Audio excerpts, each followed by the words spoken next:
안녕하세요. 저는 30대 후반 여자입니다. 남편과 사는 동안 저희 집안은 시댁에 정말 많은 도움을 줬었는데 돌아오는 건 더 많은 요구였고 호의가 계속되니 당연한 권리로 생각하는 그 집안들을 더는 두고 볼 수가 없어 이번 기회에 아주 뿌리를 뽑아 버리려고 합니다.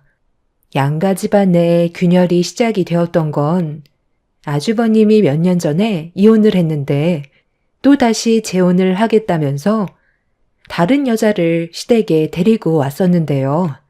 그때 너무 황당한 말을 듣게 되었고 옆에서 같이 거드는 시모의 한마디에 저는 기분이 정말 좋지 않았었죠. 저희 부모님께서 관리하고 계시는 다세대 주택 건물이 있었는데 아주버님이 무상으로 들어가서 살길 원하셨어요. 그래서 저는 그건 힘들 것 같다고 설명을 하자마자 집안 분위기는 순식간에 안 좋아졌고 되레 저를 안 좋게 몰아가기 시작했습니다. 기분이 안 좋아진 저는 그런 자리가 불편해서 먼저 일어나 보겠다며 회피하려 했는데 남편이 제 팔을 붙잡더니 자기 가족이 얘기하는데 먼저 일어났다고 다짜고짜 화부터 내길래 그런 남편의 행동에 많이 당황했었어요. 제가 자리에 다시 앉게 되자 아주버님은 옆에 앉아있던 여자의 손을 잡아 보이면서 한마디를 했습니다. 재수씨, 저희가 이제 새롭게 시작하려는데 뒤에서 충분히 도와줄 수 있는 능력이 되잖아요. 재수씨 어머님한테 좋게 얘기해서 집 하나 주면 안 되는 거예요? 그건 힘들 것 같은데요.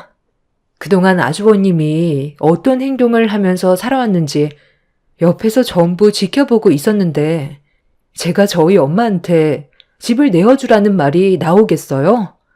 그리고 엄마는 월세 받아가면서 생활하시는데 무상으로 집을 제공해 달라는 건 무리가 있는 거죠. 보증금이나 월세를 깎아달라는 것도 아니고 그냥 달라는 건 너무하다고 생각하지 않으세요? 그리고 어머님도 왜 저한테 뭐라고 하세요? 아주버님이 이혼을 하게 된 건 제 잘못이 아니잖아요. 지금 아주버님이 가지고 있는 재산이 얼마나 있어요? 제가 알기론 통장의 돈도 거의 바닥이라던데 아직까지 제대로 된 직장도 구하지 못하고 있잖아요. 이혼하고 형님이랑 재산 분할했을 때 그 돈을 모아둔 것도 아니고 집을 구한 것도 아니고 본인이 하고 싶은 것들 하면서 이혼에 대한 충격에 벗어나고 싶다는 핑계로 술집에서 즐기면서 돈을 흥청망청 다 써버렸잖아요. 경제적인 능력이 뒷받침되지 않으면 열심히 일을 해서 집을 구할 생각을 해야죠. 무작정 저희 엄마한테 집을 무상으로 달라고 하는 건 너무 억지라는 생각 안 들어요? 그리고 이런 대화 해봤자 결국 얼굴을 붉히게 되니 회피하려 했던 건데 당신은 왜 내 팔을 붙잡고 화를 내는 거야?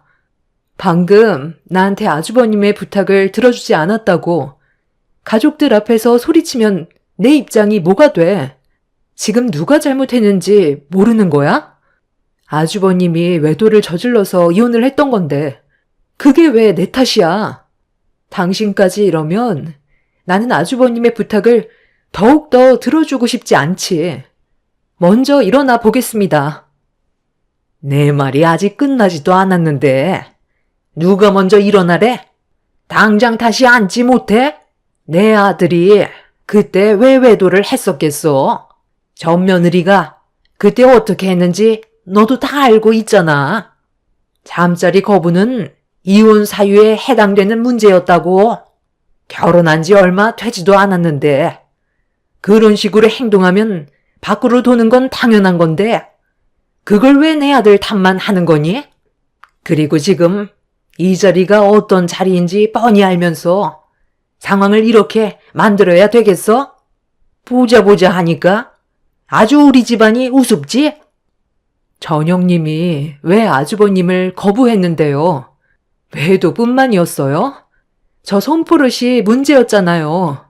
술만 먹고 들어오면 집안 물건 다 부수고 손 올리는 건 기본이었는데 누가 그런 기분으로 잠자리를 허락하겠어요. 어찌됐든 집을 무상으로 제공해 드리는 건 힘들 것 같습니다. 이건 저희 엄마한테 말씀 안 드려도 될 문제 같네요. 저는 그날 먼저 자리에서 일어나 집으로 돌아와 버렸어요.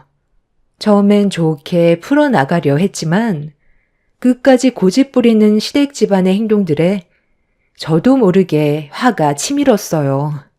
저를 뒤따라 들어온 남편은 집안이 떠나갈 정도로 목소리를 높여 화를 냈고 막 잠이 든 아이가 다시 깰까봐 남편을 데리고 방으로 들어왔어요. 애 깨겠어. 왜 화를 내고 그래? 아까 그 상황은 누구라도 반대했을 거라고. 아무리 당신 형이라고 해도 모든 걸 원하는 대로 들어줄 수는 없는 거잖아. 그래도 그렇지. 어떻게 딱 잘라 말을 할 수가 있어? 옆에 있던 나도 얼마나 당황스러웠는지 알아? 집 하나 있다고 엄청 생색내네. 좀 도와줄 수도 있는 거지. 없이 시작하려다 보니 금전적으로 많이 힘들어질 것 같아서 도와달라고 했던 건데 장모님한테 여쭤보겠다는 말도 아니고 바로 딱 잘라버리면 어쩌자는 거야? 내 선에서 해결할 수 있는 문제를 왜 엄마한테까지 얘기해야 되는 건데, 우리 엄마가 아주버님한테 집을 무상으로 제공해 주려고 그 건물을 가지고 계신 줄 알아? 나도 웬만하면 좋게 얘기하려고 했는데 너무 당연시하게 생각하는 모습이 어이가 없어서 정신 좀 차리라고 했던 말이야. 돈도 없으면서 결혼은 하고 싶나 봐. 그래서 좀 도와주자는 건데 그걸 싫다고 하니까 내가 화가 안 나겠어? 오늘 나는 당신한테 정말 많은 실망을 했고 당분간 각방 쓰는 게 좋겠어. 우리 집안이 언제까지 배려를 해줘야 되는 건데? 이젠 아주 당연시하게 생각하는 거지? 시부모님이 살고 계신 그 집도 지금 절반 가격에 지내시잖아. 지금 주위 아파트는 전세금이 2억이나 올랐는데 돈 올려달라는 말을 단 한 번이라도 꺼낸 적 있었어? 아주버님이 경제적으로 안정적인 생활을 하게 된다면 그땐 엄마한테 말씀드리든지 할 테니까 더 이상 얘기하지 마. 그리고 방금 각방 쓰자고 했는데 우리 관계도 진지하게 생각 좀 해야 될 것 같네. 남편까지 저에게 화를 낼 거라곤 예상하지 못했었는데 시댁에서 갑자기 얼굴을 붉히며 목소리를 높이더니 집에 들어와서까지 억지를 부리며 소리친 남편의 모습에 너무 큰 실망을 하게 되었어요. 그전부터도 서로 안 좋은 감정이 오고 갔었지만 그래도 최대한 좋게 풀려고 제가 먼저 손을 내밀었었고 저희 가정만큼은 깨지는 걸 원치 않았어요. 그런데 시간이 지날수록 남편이 생각 없이 뱉는 말투와 행동들에 지속적인 상처를 받고 있었습니다. 그날 아주버님 때문에 싸우게 된 이후로 저희 부부 관계에도 급격하게 안 좋은 감정 상태가 유지되면서 각방 생활은 오랜 시간 지속이 되었습니다. 그렇게 남편과의 위태로운 관계를 유지하면서 이혼이라는 고민을 지속적으로 하게 됐을 때 퇴근하고 정신없이 집안일을 끝낸 뒤 아이 밥을 챙겨주고 있는데 시모와 남편이 같이 들어왔어요. 그리고 아주버님이 그 뒤를 따라 들어오면서 활짝 웃어 보이더니 저에게 과일이 담긴 봉지를 내밀며 왜 왔는지 이유를 들을 수 있었어요. 재수 씨, 그동안 잘 지내고 있었어요? 요즘 연락이 하도 뜸해서 어떻게 살고 있는지 궁금해서 와봤어요. 이 집은 셋이 살기에는 너무 좁지 않나? 그래서 다른 집으로 알아볼까 생각 중이야. 형은 앞으로 어떻게 할 건지 계획은 좀 세웠어? 아직 집을 구하지는 못한 것 같던데 곧 결혼식 올려야 하잖아. 그래서 나도 그게 제일 걱정이다. 일단 일자리는 구한 상태라 돈을 벌고는 있지만 너희 새 형수랑 함께 살 집이 아직 마련이 되지 않아 어떻게 해야 될지 모르겠더라고. 무리하게 대출받아서 집을 구하는 방법밖에는 없겠지. 나도 새롭게 시작하는 거 제대로 살고 싶은데 마음처럼 되지가 않네. 아, 그럼 이 집 형이 들어와서 살래? 어차피 우리는 아이 때문에 좀 더 넓은 집을 알아볼까 생각 중이었거든. 형이 원하면 그렇게 해줄게. 아니 그럼 너는 어떻게 하려고? 이 집을 처분해야 더 넓은 집으로 들어갈 수 있을 거 아니야? 네가 준다면야 나야 당연히 고맙게 받겠지만 너도 돈이 없잖아. 아, 걱정하지 마. 방법이 없었으면 형한테 이 집을 주겠다는 말을 하지도 않았지. 우리는 장모님 건물에 들어가서 살면 돼. 내가 어제 잠깐 안부차 전화 드렸는데 공실 하나가 비어져 있다고 하더라. 다행히 이 집보다는 조금 커서 이사 가기에는 나쁘지 않을 것 같아. 장모님이 꼭대기층에서 살고 바로 밑에 층이 공실이라 우리가 들어가서 살면 여러 가지로 이득되는 것들이 많거든. 아이도 봐주실 수 있으니까 신경도 좀 덜 쓸 테고 이 사람도 바로 이 집에 장모님이 살고 계시니까 자주 왔다 갔다 하니까 좋지 않겠어? 형이 그 집에 들어갈 수가 없으면 우리가 들어가면 되는 거잖아. 그러니까 부담 갖지 않아도 된다는 거야. 어머, 그거 정말 좋은 생각이다. 내 큰아들이 그 집에 들어갈 수가 없으면 여기서 살면 되는 거잖아. 어차피 이 집 명의가 너로 되어 있지? 지금 제 앞에서 무슨 말을 하시는 거예요? 저는 지금 처음 듣는 말이라 너무 당황스러워서요. 당신은 나랑 상의 정도는 해야 되는 거 아니야?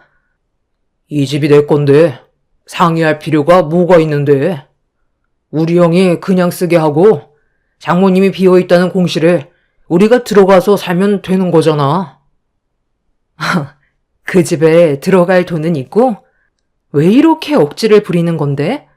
이 집을 아주버님 주고 우리는 엄마 건물에 무상으로 들어가서 살겠다는 거잖아. 아주버님이 우리 건물에 그냥 들어와서 살겠다는 거랑 다를 게 뭐야? 나는 들어줄 수 없고 이 집에서 사는 거 충분하기 때문에 이사 갈 생각도 없어. 너 참말 이쁘게 한다. 가족들끼리 서로 의논하고 도와줄 생각을 해야지.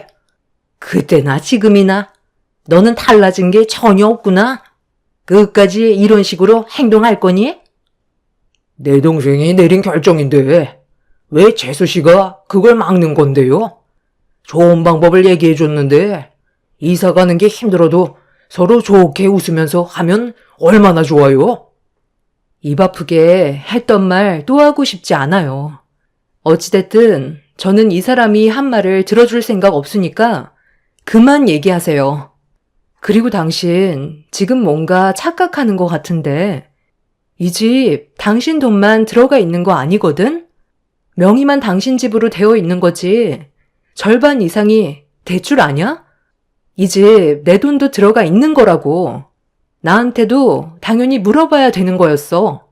나랑 이혼한다 해도 재산 분할로 내가 넣은 돈은 가져갈 수 있다는 거 몰라? 당신은 더 이상 나랑 같이 살고 싶은 마음이 없는 거지? 나를 무시하는 것 자체가 더는 함께 하고 싶지 않다는 건데 이런 식으로 나올 거면 갈라서는 게 좋겠어. 부부가 뭔데? 사소한 거라도 의논해야 되는 사이라고. 모든 걸 함께 해야 되는데 당신처럼 상대방의 입장을 무시하는 행동은 더 이상 함께 살아갈 이유가 없게 만드는 거야. 아주버님은 우리가 이혼했으면 좋겠어요? 별것도 아닌 일 가지고 왜 이렇게 일을 크게 만들어? 그냥 네가 좀 한 발 물러나면 되는 거 아니니? 가족 모두가 방법을 생각하고 서로 고민하고 있는데 너는 무조건 반대밖에 할 수 없는 거니? 둘이 이혼해서 좋을 게 뭐가 있는데? 내 입으로 이런 말까진 안 하려 했는데. 그래, 내 큰아들이 좀 부족한 거 나도 알고 있다. 능력도 없고 괜찮은 직장에서 일을 하는 것도 아니고 나이만 먹었지. 아직까지도 철이 덜 들어서 전 며느리랑 이혼하고 난 뒤에 그나마 있는 돈 다 써버렸는데 나도 그 모습을 지켜보고 있었을 때 내 속은 어땠을 것 같니? 그래도 지켜봐왔던 건 내 자식이었기 때문이다. 분명 정신 차릴 때가 올 테고 묵묵히 기다려주면 좋은 여자 만나서 제대로 된 삶을 살게 될 것 같아 아무 말도 하지 않았던 거야. 그리고 이번 기회가 큰아들한테는 전환점이 될 수 있는 시점인데 네가 계속 내 큰아들의 앞길을 막아서려 하는데 내가 화가 안 나게 생겼니? 잘 살아보겠다고 여자까지 데려온 마당에 그 자리에서 집을 줄 수 없다고 온갖 창피를 다 준 것도 모자라. 내 작은 아들이 머리 싸매서 방법을 생각해놨는데 그것도 반대를 하면 너는 도대체 어떻게 하길 바라는 거니? 너처럼 부정만 가득한 며느리를 받아준 게 지금은 나도 너무 후회가 되지만 그래도 참고 있는 건 우리 집안이 받은 게 있기 때문에 넘어가 주는 거다. 내 작은 아들이 내린 결정에 대해 존중해주고 묵묵히 따라가야 집안의 평화가 이어지는 거지. 너처럼 집안의 가장을 무시하는 행동은 결국 서로 등 돌리게 된다는 거 모르니? 순서가 틀렸다고 생각은 안 해봤어요. 저한테 미리 연락은 주시고 오셨나요? 그리고 이런 문제에 대해 저한테 한마디 상의도 하지 않았잖아요. 처음부터 끝까지 저를 무시하셨는데 제가 좋게 받아들여줄 수 없는 건 당연한 거죠. 그리고 모든 걸 당연시하게 생각하고 있는 그것부터가 문제인 거 아닌가요? 시댁 식구들과 대화 자체가 되지 않았고 서로의 감정만 안 좋아진 상태라 분위기가 심각해지기 시작하자 남편이 시모와 아주버님이 보는 앞에서 저에게 목소리를 높여 화를 냈고 계속 같은 공간에 있어봤자 더 안 좋은 상황으로 이어질 것 같아 저는 그 자리를 피하기 위해 아이를 데리고 친정으로 와버렸어요. 결혼 7년 만에 남편과의 이혼을 확고하게 생각하고 있었는데 남편이 몇 시간 뒤에 친정으로 찾아와 저와 따로 진지하게 대화를 풀어나가길 원했습니다. 어차피 똑같은 말 반복일까봐 대화를 원하지 않았는데 이런 안 좋은 분위기를 지켜보고 계셨던 엄마가 남편을 바라보면서 침착하게 대화를 이어나갔어요. 자네가 무슨 생각을 하는지 충분히 이해는 하고 있지만 내 딸의 입장도 알아줘야 하지 않겠나. 아래층에 비어있는 그 집이 자네 집안의 소유가 아닌데 그걸 당연시하게 생각하니까 이런 문제가 생기는 거고 서로의 의견 차이로 일이 커지고 있는 것 같은데 좀 더 신중하게 고민하고 내 딸과 의논해서 현명한 방법을 찾아갈 생각을 했다면 여기까지 오지도 않았겠지. 집안의 가장이라고 무조건 힘으로만 밀어붙이려다 보니 일이 커지기만 하지 조금도 해결되는 건 없잖아. 그리고 우리 집안은 자네 집안에 충분히 잘해주고 있다고 생각하는데 자네는 그렇게 느끼고 있지 않았었나 봐. 내 입장에서 얘기하자면 무상으로 집을 제공해줄 마음이 없고 내 딸과 같은 생각이니 더는 집을 그냥 달라는 억진스러운 말은 안 했으면 좋겠네. 오늘은 내 딸이 많이 지친 것 같으니까 그만 돌아가고 나중에 다시 대화하게. 둘의 관계부터 정리가 돼야 다른 일도 해결할 수가 있지. 이렇게까지 안 좋은 감정으로 뭘 할 수 있겠나? 누구 닮았나 했더니 집사람이 장모님을 아주 빼다 박았네요. 앞뒤가 꽉 막혀서 안 된다고만 하시니 저도 더는 할 말이 없을 것 같습니다. 남편은 자리에서 일어나 집으로 돌아가 버렸고, 엄마는 그런 남편의 뒷모습을 보면서 많이 놀라셨는지 당황해 하셨어요. 자기들이 원하는 걸 들어주지 않았다고 상황을 극한까지 몰고 가려는 남편과 시댁 식구들의 행동들에 정말 고민이 많았습니다.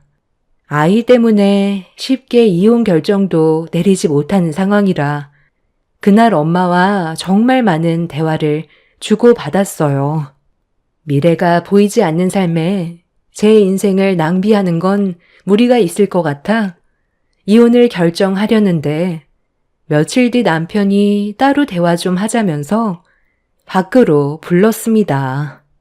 저는 아이를 엄마한테 잠깐 맡긴 뒤 조용한 장소에서 남편과 함께 다시 대화를 나눴을 때는 분위기가 좀 달라 보였어요. 그동안 내가 너무 이기적이었던 것 같아. 그런데 내 입장도 이해해줬으면 좋겠어. 형이 다시 재혼하겠다고 했을 때 그래도 열심히 살려고 노력하는 것 같아 도와주고 싶었고, 나도 모르게 의욕이 과했던 건 사실이야. 그런데 당신이 내 입장에 대해 조금도 알아주려 하지 않아서 너무 서운했었어. 우리 형이 능력도 없고 그동안 어떻게 살아왔는지 당신도 옆에서 지켜봤기 때문에 도와주고 싶은 마음이 없겠지만, 그래도 가족인데 어떡해. 도와줄 수밖에 없잖아. 우리 집안 형편이 좋은 것도 아니고 다들 겨우 입에 풀칠할 정도인데 당신 집안은 그래도 돈 걱정 없이 살 수 있을 정도의 재력은 되잖아? 집 하나 무상으로 내어준다고 해서 삶에 큰 영향을 끼치는 것도 아니고 최대한 좋게 풀어나갔으면 좋겠는데 정말 방법이 없는 거야? 우리 형 좀 인간답게 살게 해주고 싶어서 그래. 그렇잖아도 당신이 가고 나서 엄마랑 정말 많은 대화를 주고받았었어.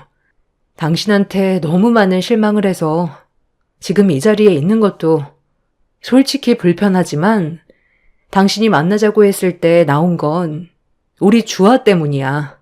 나는 지금 이혼을 생각하고 있어. 당신은 내가 어떤 기분인지도 모르고 아주버님 얘기만 계속 하는데 상처를 받은 나를 먼저 위로해 주는 게 순서 아닐까? 당신이랑 이혼을 하고 싶은 마음이 있어도 주아가 마음에 걸려서 참고 있는 중이었다고. 내가 당신이랑 결혼 생활하는 동안 아주버님이 보인 행동들을 보면 도와주고 싶은 마음은 전혀 들지가 않아. 전용님이 내 앞에서 얼마나 많은 눈물을 쏟아냈는지 알아? 그만큼 개차반으로 살아왔던 아주버님한테 집을 무상으로 제공해주면 열심히 살아갈 것 같니? 내 생각엔 달라지는 건 전혀 없을걸? 차라리 대출을 해서 그 빚을 갚기 위해 열심히 두 발로 뛸 수밖에 없는 상황을 만들어야 그나마 쓸데없는 생각하지 않고 살아갈 것 같은데? 그래서 정말 진지하게 생각을 해봤는데 비어있는 집에 들어가려면 대출을 받아서 절차대로 들어와 살면 좋을 것 같아. 주변 시세보다 그래도 저렴하게 해서 줄 테니까 그렇게 시작을 했으면 좋겠어. 사람 마음이라는 게 그래. 공짜로 얻으면 그에 대한 감사함을 모르거든. 땀 흘려 일군 게 아니기 때문에 소중하게 생각하지 않게 되지. 그럼 무상으로 집을 제공해주면 관리가 잘 될 수 있을까? 나는 그런 것도 신경이 쓰이는 거야. 아주버님이 그동안 보여준 것들을 보면 내가 봤을 때 집이 남아나지 않을걸? 원래의 시세는 아니더라도 주변 시세보다는 어느 정도 적게 내어줄 테니까 대출 받아서 들어가는 게 좋겠어. 여기까지가 우리가 해줄 수 있는 배려야. 그 이상은 안 돼. 내 조건이 마음에 들지 않는다면 우리 관계도 정리를 해야 될 것 같아. 어떻게 할래? 당신이 결정해. 남편은 심각하게 고민을 하고 있는 듯 보였어요. 자기가 생각한 거와 다른 전개로 흘러갔는지 아무 말도 하지 못하고 있었어요. 남편은 혼자 내릴 결정이 아니라고 판단을 했는지 시댁 식구들과 의논 좀 해보고 다시 연락을 주겠다면서 먼저 자리에서 일어나 집으로 돌아갔습니다. 그렇게 또 다시 며칠의 시간이 지나고 남편이 보낸 문자 한 통에는 제가 얘기한 조건에 대해 받아들인다는 말이었고 정해진 금액에 대해서 얘기해주면 돈을 준비하겠다는 문자를 보냈었죠. 엄마는 주변 시세보다 저렴한 금액으로 또다시 배려를 해줬고 결혼식이 끝난 뒤 입주금을 주고 들어오기로 약속을 하게 되었습니다. 그렇게 시간이 흘러 아주버님의 재혼식이 시작이 되었고 저와 엄마도 식장에 도착해 어색한 분위기 속에서 결혼식을 축하해주며 자리를 잡아 앉아 있었는데 시모가 갑자기 엄마를 밖으로 따로 부르셨어요. 그때 보게 된 시모의 얼굴은 상당히 불편해 보였고 심각한 표정을 하고 있길래 신경이 쓰였던 저는 그 뒤를 따라가게 되었죠. 사돈, 이거 사돈이 주신 축의금 봉투 맞는 거죠? 아니, 그런데 뭔가 계산 착오가 좀 있는 것 같아서 잠깐 대화 좀 하자고 불렀어요. 내 큰아들이 몇 년 전에 결혼을 했을 때 그때도 200만 원 정도 축의금을 주셨던 걸로 기억하는데 이번 결혼식에도 금액을 확인해 보니 200만 원만 들어가 있더라고요. 네, 그게 잘못됐나요? 저는 그래도 사돈 집안의 큰 장남이라 신경 쓴다고 그때랑 같은 금액을 넣어줬는데 부족하다고 생각하셔서 그런 건가요? 내 입으로 말씀드리긴 좀 그렇지만 그때는 초혼이고 지금은 채혼이잖아요. 두 번째 결혼식인데 당연히 축의금도 2배를 내셔야죠. 나이만 드셨지 영 시세를 모르시네. 1층에 ATM 기계 있으니까 가서 200만 원 더 채워 넣어주세요. 집도 무상으로 내어주지 않으셔서 대출까지 받아야 될 마당에 돈이 얼마나 많이 드는데 돈도 많은 사돈이 쪼잔하게 200만 원이 뭐예요? 이왕 맞춰주는 거 깔끔하게 500 채워주시면 좋을 것 같은데 그렇게 해주실 수 있죠? 지금 뭐 하시는 거예요? 그 봉투 이리 주세요. 축의금 내고 싶지 않았던 것도 어쩔 수 없이 가족이라서 그래도 신경 써서 200만 원이나 드렸는데 부족하다고요? 어머님은 저희 집안이 돈으로밖에 안 보이시는 거죠? 엄마, 우리 여기 괜히 온 것 같다. 최대한 좋게 풀려고 정말 많이 노력하고 있는데 그런 건 아무 소용이 없었네. 호의가 계속되면 권리로 안다더니 어떻게 표정 하나 안 바뀌고 축의금을 500만 원이나 달라고 하세요? 저도 더 이상은 못 참겠어요. 이런 식으로 살 바엔 그이랑 그냥 이혼하고 속 편하게 사는 게 좋겠어요.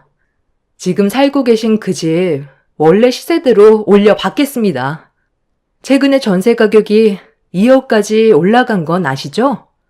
저희 엄마 사택에서 그동안 싸게 지내시다 보니까 시세를 영 모르시는 것 같은데 시세대로 전세금 2억 올릴 테니까 이번 달 안에 맞춰주지 못하신다면 바로 집 빼주세요. 당신도 지금 내가 하는 말 들었지? 나도 정말 많이 참고 노력하고 있었지만 우리 관계는 여기에서 정리하는 게 맞는 것 같다. 우리 엄마가 결혼식이 처음도 아니고 2번째라서 그렇게 말씀하신 것 같은데 그냥 장난으로 얘기하셨겠지. 오늘 무슨 날인지 알면서 일을 크게 만들 거야? 아, 그래. 그냥 장난이었다. 내가 좀 지나쳤나 보네. 그 200만 원 감사하게 받을 테니까 다시 돌려줘라. 그리고 갑자기 전세금을 2억이나 올리면 우리가 그 돈을 어떻게 만들 수 있겠어? 앞으로 말 조심할 테니까 흥분 좀 가라앉히고 곧 결혼식 시작하니까 나중에 다시 얘기하는 게 어떻겠니? 장난이요? 어머님은 지금 이걸 장난이라고 생각하시는 거예요? 축의금 전달하고 자리에 앉았는데 식장 안으로 들어오셔서 저희 엄마를 밖으로 불러 세워놓고 축의금이 적다고 1층에 가서 돈을 더 뽑아오라는 게 장난이었던 거예요? 저희 집안을 그동안 어떻게 보고 계셨으면 이걸 장난이라고 하시는 거죠? 오히려 더 기분이 나쁜데요. 더 이상 입 아프게 말하고 싶지 않으니까 저는 어머님 며느리 역할 여기까지만 할게요. 당신이랑 나는 여기서 끝내는 게 맞을 것 같다. 너무 황당하고 어이없는 시모의 한마디에 화가 머리끝까지 올라와 버린 저는 엄마와 아이를 데리고 집으로 돌아와 버렸어요. 시모는 끝까지 돈 봉투는 놓고 가라면서 제 손에 들려있던 200만 원을 가져가려 했었고 남편은 줬다 뺏는 게 어디 있냐며 식장에서 목소리를 높이길래 돈 봉투로 뺨을 올려붙인 뒤 다시 돈 봉투를 챙겨 정말 끝이라는 한마디를 뱉은 뒤 집으로 돌아와 버렸습니다. 그날 이후 남편과 저는 이혼을 결정했고 재산 분할과 이혼 위자료를 받아낸 뒤에 시부모가 살고 있던 저희 엄마 사택에 전세금 2억을 맞춰주지 못해 사정사정을 했지만 끝까지 밀어붙였고 결국 그 집에서 내쫓아 버렸습니다. 계속되는 호의에 한도 끝도 없이 바라기만 했던 그 인간들과의 지긋지긋했던 악연을 끝내버렸다는 게 잘한 선택이었다고 생각해요. 남편은 이혼 서류에 도장을 찍었으면서도 아이 핑계로 다시 합칠 생각을 하고 있는데 저는 눈 하나 깜빡하지 않고 있습니다. 모든 걸 당연하게 받아들이고 살던 그 인간들은 지금의 삶에 상당히 어려움을 많이 겪고 있다고 들었지만 법적으로 더 이상 아무 관계도 아닌데 저희 집안이 베풀 이유는 이젠 전혀 없기 때문에 눈 하나 깜빡하지 않을 겁니다. 뼈저리게 후회하며 살아갔으면 좋겠어요. 최근에 아주버님과 결혼했던 그 여자가 다른 남자와 눈 맞아서 도망쳤다는데 그 충격으로 아주버님이 인생을 더욱더 막장으로 살고 있다는 소식을 들었습니다. 능력도 없고 아무것도 없는 사람을 누가 좋아하겠어요. 지금이라도 그 집안에서 발을 뺀 것만도 감사하게 생각하며 살아가려고요. 지난 과거 이제 그만 잊어버리고 앞만 보고 걸어갈 생각입니다. 제 사연 들어주신 분들 감사합니다. 안녕하세요. 저는 40대 중반 여자입니다. 별로 기억하고 싶지 않았던 그날의 사건을 제가 여러분들께 다시 들려드리려고 사연을 신청한 이유는 전시댁 사람들의 행동들이 사람이 할 짓이 아닌 것 같아 사연을 신청하게 되었습니다. 이해할 수도 없는 사건이고 저에게는 평생 머릿속에 각인이 되어버릴 만큼 너무 큰 충격적인 일들이 펼쳐졌던 그날을 다시 떠올리려 하니 저를 두고 떠난 남편이 너무 불쌍해 눈물이 앞을 가립니다. 어느 날부터인가 갑자기 남편의 건강 상태가 안 좋아져서 병원을 찾아가 검사를 받았던 적이 있었어요. 그리고 검사 결과지를 받아들었을 때 저는 심장이 철렁 내려앉을 정도로 엄청난 충격을 받았었고 남편도 예상치 못한 진단 결과를 받게 되면서 말을 이어나가지 못하고 있었어요. 남편은 의사에게 몸이 좀 피곤해서 혈변한 것뿐이라며 몸에 심각한 고통이 있었던 것도 아닌데 어떻게 대장암 말기가 될 수 있냐고 말도 안 된다면서 의사의 검사가 오진이라고 현실을 받아들이지 못하고 있었어요.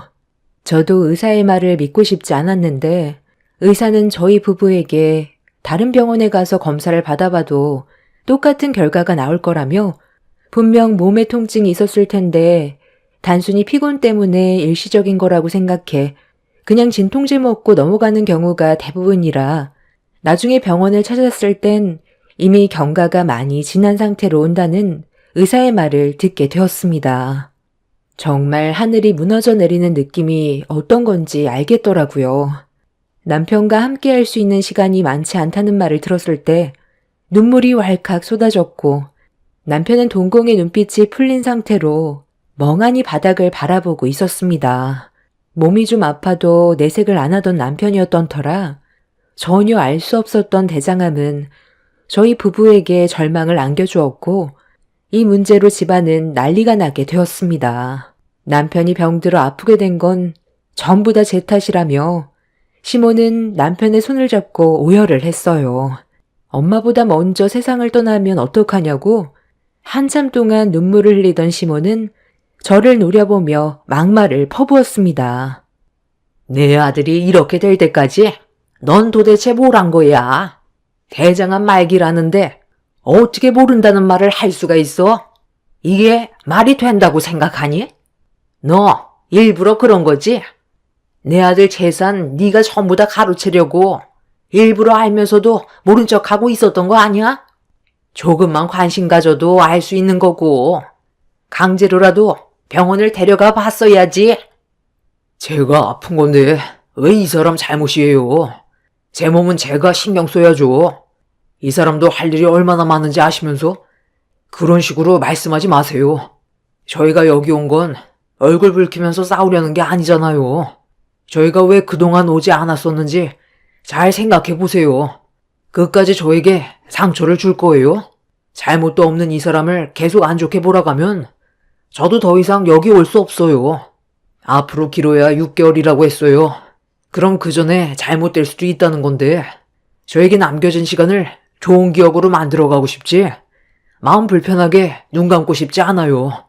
그러니까 더 이상 이 사람 탓하지 마세요. 마지막 부탁인데 들어줄 수 있죠?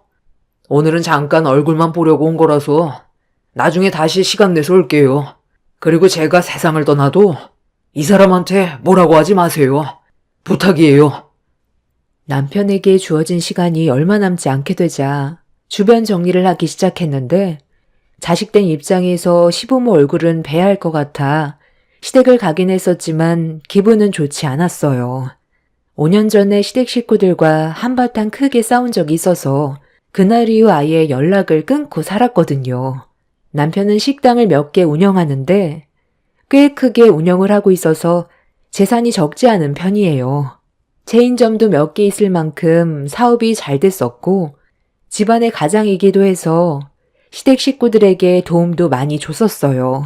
그런데 시간이 지날수록 바라는 게 점점 더 많아졌고 날이 가면 갈수록 시댁 식구들이 남편을 돈으로만 생각하고 있는 게 느껴져 제가 한번 시댁 식구들에게 불만을 털어놨던 적이 있었어요.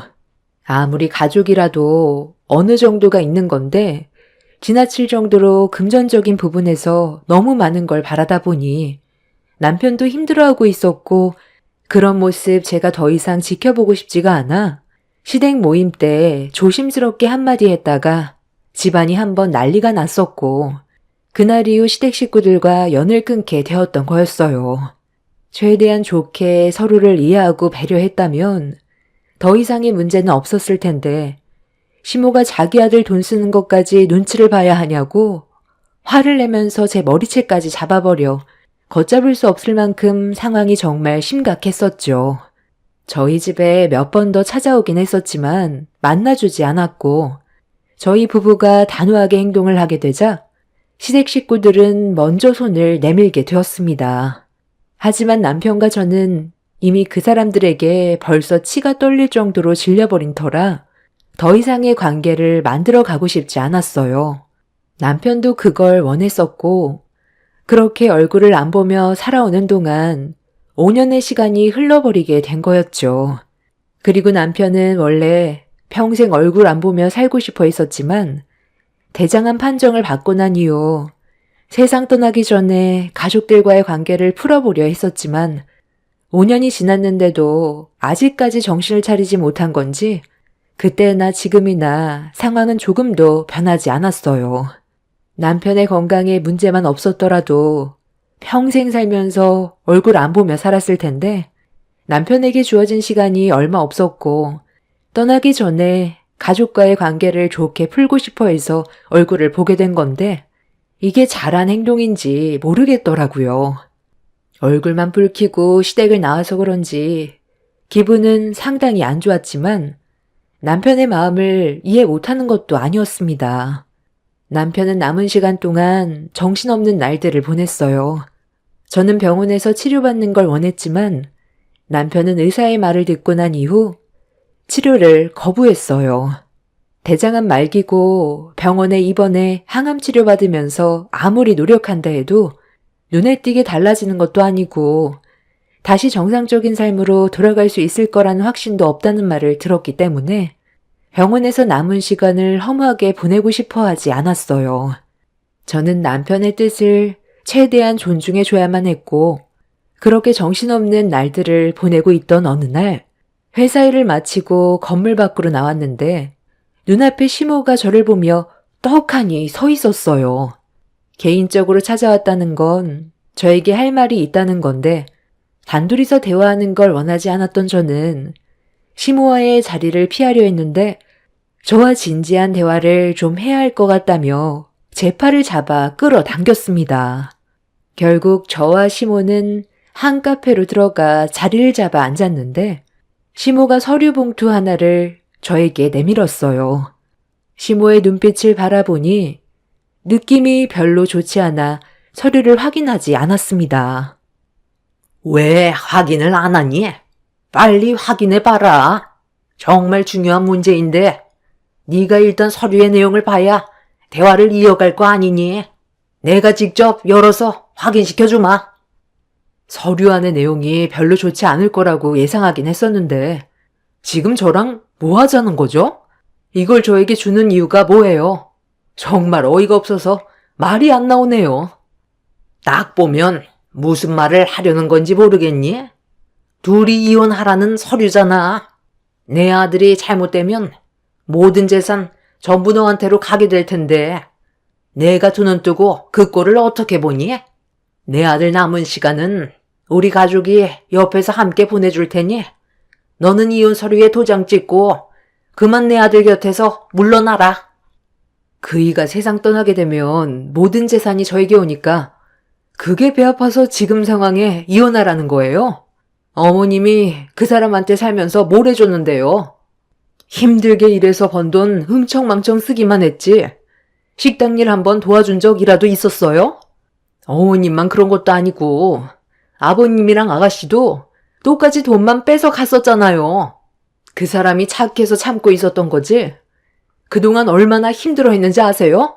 저는 그런 모습 전부 다 지켜봤었다고요. 이런 쓸데없는 생각할 시간에 그 사람한테 좋은 말 한 번 더 해주고 식당 일 좀 도와주세요. 진통제 먹어가면서 아직까지 식당 일에 손을 못 놓고 있는데 그런 모습을 보면 마음이 안 아파요? 그래서 지금 내 아들과 이혼을 안 해주겠다는 거야? 5년간 얼굴 안 봤다고? 네가 간이 배 밖으로 나왔지? 너 앞에 앉아있는 내가 누구인지 몰라? 잘 알죠. 그 사람 돈만 빨아먹을 생각만 머릿속에 가득 들어있는 계모잖아요. 친엄마였으면 이런 식으로 행동하지도 않았겠죠. 친엄마가 아니니까 그 사람이 가지고 있는 재산만 눈에 들어오는 거잖아요. 한 번이라도 진심이었던 적은 있었어요? 말로만 엄마인 척 하지 말고 엄마 역할 좀 제대로 하고 말하세요. 내가 그동안 걔를 어떻게 키웠는데? 어렸을 적부터 어복 키웠어. 없는 형편에도 최선을 다해 왔었다고. 내가 뒷바라지 해주지 않았다면 지금의 위치까지 왔었을 것 같아? 과거에 힘들었던 것만 생각하면 아직까지도 눈시울이 붉어진다. 내가 희생하면서 살아온 만큼에 대한 대가는 아직 제대로 받지도 못했어. 시부는 시모와 오래전에 재혼을 했었는데 그때 가정 형편이 어려워서 꽤 힘들었다는 말을 남편에게도 들은 적은 있었지만 성공해서 그동안 금전적인 지원을 많이 해줬으면 그걸로 만족하면 되는 건데 사람의 돈 욕심은 한도 끝도 없다고 바라는 건 지나칠 정도로 많아서 결국 연락까지 끊었던 건데 5년 만에 남편이 암에 걸려 가족들 앞에 나타나 다시 좋게 풀자고 했는데 저에게 이혼 서류를 내밀 거라곤 전혀 상상조차 하지 못했습니다. 시모는 저를 노려보면서 자기 아들이 눈 감기 전에 무조건 이혼하라고 강압적인 행동을 보이는데 그 모습을 지켜보고 있던 저는 상대할 가치가 없다고 생각해 그냥 자리에서 일어났어요. 시모는 그런 저를 일그러진 얼굴로 바라보더니 일을 크게 만들지 말라면서 화를 냈지만 그냥 무시했어요. 어차피 남편 떠나면 평생 얼굴 볼 일 없는데 제가 굳이 시모에게 쩔쩔맬 필요는 없었어요. 그렇게 카페에서 나와 집으로 가려고 회사 앞 주차장으로 걸어가고 있는데 길 한복판에서 엄청난 일이 터져 버렸네요. 시모가 인기척도 없이 제 뒤로 달려와 순식간에 머리채를 잡아 흔들었어요. 사람들이 순식간에 몰려들었고 저는 시모에게 당장 손을 놓으라고 화를 냈지만 시모는 자기가 원하는 대로 하지 않는다는 이유 때문에 흥분을 가라앉히지 못하고 분노를 표출했어요. 소송으로 갈 수도 있었지만 저도 그동안 시모에게 쌓였던 분노가 하늘을 찌를 만큼 컸기 때문에 이때가 제 화를 풀어낼 수 있는 기회라고 생각했어요. 그래서 저도 시모의 머리채를 잡아 사정없이 흔들었고 힘으로 밀린 시모는 당황했는지 손을 풀었지만 저는 이번 아니면 2번 다시 시모에게 받았던 정신적인 스트레스를 풀 수 있는 기회가 없을 것 같아 끝까지 놓지 않고 사정없이 흔들어 버렸어요. 시모는 비명을 지르면서 주위 사람들한테 도움을 요청했고 시민들은 시모의 말이 끝나기가 무섭게 저와 시모를 떨어뜨려 놓았습니다. 시모와 저는 머리가 만신창이가 된 상태로 서류를 노려보고 있었는데 남편한테 전화가 왔어요. 시모가 붙잡는 바람에 남편과 약속했던 시간을 잊어버려 제가 걱정이 됐는지 전화를 한 거였죠. 남편한테는 회사 일이 좀 늦게 끝나서 지금 출발한다며 대충 둘러댄 뒤 전화를 끊었습니다. 당신만 성격 있는 거 아니야. 나도 한 성격 하거든? 내가 당하고만 있을 줄 알았어?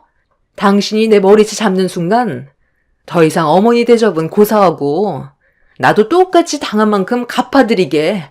이런 기회 아니면 언제 내가 머리채 잡아 사정없이 흔들어 보겠어? 너 지금 말 다 했니?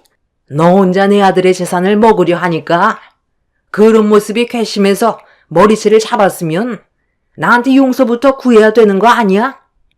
누가 당신 아들이야? 내가 당신한테 용서를 구해야 된다고? 지금의 상황 누가 먼저 시작했는데 그이가 힘들게 모은 재산 절대로 뺏기지 않을 거고 끝까지 한번 해보자고. 친모도 아니고 계모 주제에 어디서 그 사람 재산에 탐을 내? 시모는 저를 노려보면서 온몸을 부들부들 떨고 있었어요. 그동안 참았던 만큼 저도 분노가 하늘을 찌를 정도로 커져서 그런지 한 번에 모든 걸 풀어냈는데 솔직히 속은 시원했어요. 그렇게 시모와 한바탕 하고 예정 시간보다 늦게 남편의 식당으로 들어갔는데 남편의 안색이 별로 좋지 않았어요. 함께 있던 직원들은 남편이 약을 먹었는데도 힘들어하고 있다며 병원에 데려가려 했는데 가지 않겠다고 고집을 부려서 어쩔 수 없이 119에 도움을 요청한 상태라고 불안해하는 모습을 보여주고 있었습니다. 남편의 건강 상태는 시간이 지날수록 급격하게 나빠졌지만 저에겐 항상 괜찮다는 말로 안심시켜 주려 했었는데 이번만큼은 남편을 무조건 병원에 데려가야만 했어요. 아직 떠나보낼 준비가 되어 있지 않았던 저는 남편이 최대한 오래 제 옆에 있어주길 간절히 바랬고 그렇게 남편은 가지 않겠다는 병원을 구급대원의 도움을 받아 응급실로 향하게 되었네요. 아이들도 아빠가 병원에 입원하게 된 모습을 보며 눈물을 흘렸고 저도 그런 모습을 바라보면서 너무 마음이 안 좋았는데 담당 의사는 남편이 한 달을 넘기기 힘들 것 같다면서 더 이상의 생활은 불가능할 것 같다는 충격적인 말을 꺼냈습니다. 그날 시모만 아니었어도 남편 옆에 붙어 있었을 시간인데 시모 때문에 남편과 제대로 된 대화조차 나누지도 못하고 병원에 입원해 힘들어하고 있는 모습을 지켜보고 있는데 화딱지가 나더라고요.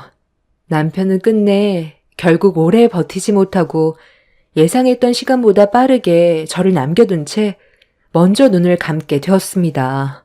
제 손으로 남편의 장례를 치르기 위해 준비를 하고 있었는데 남편이 떠났다는 말을 듣게 된 시댁 식구들은 급하게 장례식장 문 앞에서 오열을 하며 들어왔어요. 아이고, 내 아들이 엄마 얼굴도 제대로 못 보고 세상을 떠나게 되다니. 불쌍해서 어떡해. 지석아, 엄마 왔다. 여보, 우리 아들 얼굴 좀 보러 들어가 봐야겠어요. 그동안 며느리 눈치 보느라 부모 얼굴 한번 제대로 못 보고 눈을 감았으니 얼마나 불쌍해요. 너는 내 아들이 마지막일 것 같으면 미리 연락을 줬어야지. 왜 숨을 거두고 나서야 연락을 한 거야?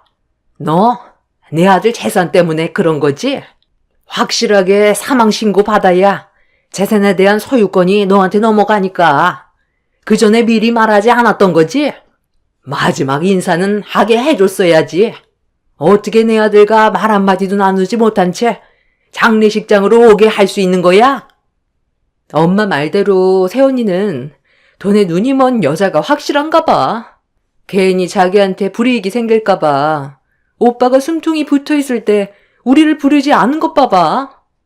나는 그래도 며느리니까 우리를 가족으로 생각한다면 내 아들의 마지막 순간이라도 보여줄 줄 알았었는데 감히 내 허락 없이 장례까지 시작해?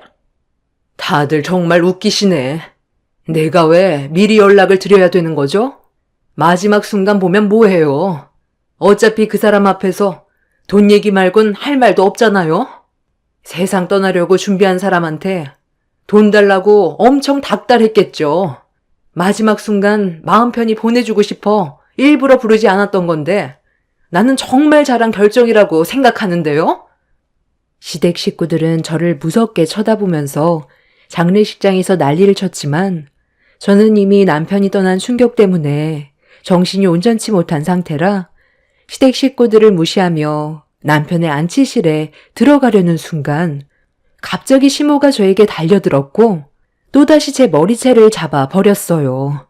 그리곤 한다는 말이 남편 소유로 되어 있는 98억짜리 사옥을 넘기라며 자기 아들 거 돌려내라는 황당한 말들을 늘어놓기 시작했어요. 남편의 장례에 집중을 해야 되는 시간인데 제 얼굴을 보자마자 남편 명의로 된 사옥을 달라고 제 머리채를 잡아 난리치는 시모 행동이 저를 또 욱하게 만들었고 저도 시모의 머리채를 잡으려는 순간 신우까지 저에게 달려들어 장례식장을 난장판으로 만들어 버렸어요. 결국 장례식장 안에서 시댁 식구들과 한바탕 몸싸움이 일어났는데 그 순간 안치실에서 달려나온 장의사가 제 옆으로 다가오더니 한마디를 꺼냈어요. 그리고 저는 그 말을 듣자마자 사색이 되었고 옆에서 같이 듣고 있던 시댁 식구들 또한 제 머리채를 잡고 있던 손을 놓으면서 화들짝 놀란 얼굴로 저를 바라봤어요. 장의사의 말에 순간적으로 놀란 저는 급하게 안치실로 달려갔는데 눈앞에 보이는 충격적인 광경에 입을 다물지 못했어요. 시부가 남편의 입안에 있던 금이빨을 제거하려는 말도 안 되는 행동을 저지르고 있었습니다. 염습 작업할 때 금이빨의 경우 제거를 하기 때문에 굳이 들어오지 않으셔도 되는데 저희가 몰래 가져간다고 이분께서 직접 뽑아간다는데 이게 고인의 아버지로서 할 짓입니까? 벤치는 또 어디서 났는지 안치실에 들어올 때 이미 한쪽 손에 들고 있었는데 제가 장의사로 일하는 동안 이런 경우는 처음 겪어봅니다. 내 자식 금이빨 내가 직접 가져가서 팔아먹겠다는데 너희들이 뭔 상관이야? 저리 좀 비켜보라니까. 아직 어금니 쪽에 3개나 남아있다고. 지금 뭐 하는 짓이야? 돈이 없는 것도 아니고 금이빨 팔아서 얼마나 나온다고 펜치까지 가지고 와서 안치실에서 이 난리를 치는 건데. 왜? 네가 금이빨까지 전부 다 가져가려고? 얘가 아주 돈독이 제대로 올랐네. 여보, 거기 있는 거 마저 빼서 가져와요. 그리고 우리도 법적으로 소송 걸읍시다. 엄마, 그건 당연한 거지. 오빠가 가지고 있는 재산 전부를 세연이가 몽땅 가져가는 건 불공평하고 말고. 차라리 장례식도 우리가 치르는 게 좋겠어. 부의금 들어오는 것까지 전부 세연이 입으로 들어가는 거잖아. 우리 아빠 작업해야 되니까 다들 나가세요. 아빠, 오빠 몸에서 돈 되는 게 금이빨밖에 없어? 시부의 충격적인 행동에 입을 다물지 못했던 저는 경악을 했고 시부의 손에 들고 있던 펜치를 빼서 던져버렸어요. 그리고 한쪽 손에 쥐어져 있던 남편의 이를 돌려달라며 빼앗으려 하자 시부는 자기 아들 몸에 있는 건 전부 다 자기 거라면서 저를 강하게 밀쳐버렸습니다. 신우와 시모는 넘어진 저를 안치실 밖으로 내쫓으려는데 저는 남편의 모습이 망가지는 걸 원하지 않아 이를 악물고 달려들었어요. 온몸으로 남편을 건들지 못하게 막아서자 시부가 뒤에서 제 머리채를 잡아 강하게 바닥으로 패대기를 쳐버렸네요. 저는 온몸에 힘이 빠져 오열을 하며 땅을 치고 있는데 갑자기 남편이 부들부들 떨었어요. 순간적으로 벌어진 상황이라 저와 시댁 식구들은 엄청난 충격을 받았고 눈이 떠진 남편의 눈동자와 마주친 사람들은 경악을 하며 비명을 질렀습니다. 시댁 식구들은 상상조차 하지 못했던 상황이 눈앞에 펼쳐져 다리에 힘이 풀려 그 자리에 주저앉았고 눈을 뜬 남편과 눈이 마주친 시부는 온몸이 굳어버려 손에 쥐고 있던 남편의 금이빨을 바닥에 떨어뜨렸습니다. 시모와 신우는 살려달라며 안치실에서 도망을 쳤고 시부는 엄청난 충격을 받았는지 온몸을 떨면서 뒷걸음질 치다가 급하게 안치실을 빠져나갔어요. 그리고 그날 이후 시댁 식구들은 장례식장에 그림자도 안 비쳤네요. 남편이 살아났다고 생각을 하는 건지 아니면 갑자기 움직인 남편 때문에 충격을 받아서 무서운 마음에 장례식장에 오지 못하는 건지 알 순 없었지만 남편은 확실하게 세상을 떠난 거였어요. 장의사의 말에 의하면 부패하면서 생기는 가스가 몸을 떨게 만들거나 안압이 올라가면서 눈이 떠지는 경우도 간혹 있는 일이라 별일이 아니라고 했지만 이런 광경을 처음 목격한 저와 시댁 식구들은 엄청난 충격으로 다가왔었죠.